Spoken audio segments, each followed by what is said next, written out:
Hello అందరికీ. రీసెంట్గా మేమైతే సూపర్ మార్కెట్కి వెళ్ళినప్పుడు ఒకటి జెల్లీ పౌడర్ అని కనిపించిందండి. ఒక డబ్బా అయితే తీసుకున్నాను ట్రై చేద్దామని చెప్పేసి. ఫస్ట్ టైం ట్రై చేస్తున్నాను. ముందుగా నేనైతే అందులో 2 ప్యాకెట్స్ అయితే వచ్చిందండి పౌడర్. ఆ 2 ఒక మిక్సింగ్ బౌల్లోకి వేసుకొని తర్వాత నీళ్ళైతే కాగబెట్టి ఇందులో వేసుకోవడమే. చాలా సింపుల్గా ఉంది ప్రాసెస్ అయితే. అలా వేసుకొని ఒక 3 గంటలు అయితే వదిలేసామండి. అదైతే జెల్లీలా ఫామ్ అయింది. చాలా సాఫ్ట్గా, టేస్ట్ కూడా సూపర్ ఉంది. మేమైతే మస్తు మా పాప, నేను, మా బాబు అయితే ముందే తినేసాము. వీడియో కంటే ముందే చిన్న బౌల్లో, తర్వాత పెద్ద బౌల్లో ఉన్నదైతే వీడియో తీసాను. ఎంత బాగా వచ్చిందంటే అంత పర్ఫెక్ట్గా వచ్చిందండి. జెల్లీ అయితే టేస్ట్ కూడా సూపర్ ఉంది.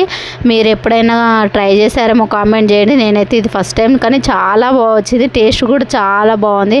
బయట తీసుకుంటాము కదండి షాప్లలో, అలానే ఉంది జెల్లీ మాత్రం. మా పిల్లలు అయితే ఫుల్ ఎంజాయ్ చేశారు. నెక్స్ట్ టైం వెళ్ళినప్పుడు కూడా ఇంకోటి అయితే తీసుకొస్తాను. వీడియో నచ్చినట్టయితే సబ్స్క్రైబ్ చేసుకోండి, ఒక లైక్